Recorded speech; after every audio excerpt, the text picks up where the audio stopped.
पवारसाहेबांना आम्ही सुद्धा मानतो ना, काय आमचं वैर आहे? एक महाराष्ट्राला मोठा नेता आहे. तर आमची पवारसाहेबांकडे अपेक्षा होती, साहेब एवढं मोठं केंद्राची सत्ता तुमच्याकडे होती, केंद्राचे कृषी मंत्री तुम्ही होता, त्यावेळेला एखादा कायदा करून ठेवला असता तर. आज कांद्याचे भाव पडतात, दुधाचे भाव पडतात, तर केंद्रामध्ये तुम्ही म्हणाल ते म्हणजे म्हणून सगळे ऐकत होते, तर एखादा कायदा करून ठेवला असता तर आज अडचण आली असती. नाही तुम्ही केलं. मी तुमच्या पक्षाचा 3 वेळा आमदार झालो. साहेब तुम्ही कधीतरी घेऊन बसलात का हो, की बाबा तुमचं काय काम आहे, काय विकासाला लागतं, काय करावं लागतं?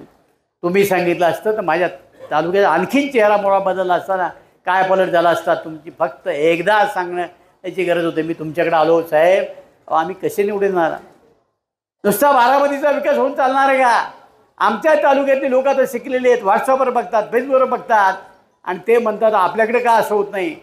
तुम्ही एकदा सांगा या सगळ्या मंत्र्याला आणि मला निधी द्यायला सांगा. साहेब नाही सांगितलं तुम्ही. हां का नाही सांगितलं? आम्ही तुमचं नेतृत्व मांडलं, तुम्ही म्हणाल ते प्रमाण आम्ही मांडलं, तुमच्या शब्दाच्या बाहेर गेलो नाही. आणि मात्र विकासाच्या बाबतीत तुम्ही आम्हाला का मागे ठेवलं, एवढंच माझा त्या निमित्तानं प्रश्न आहे.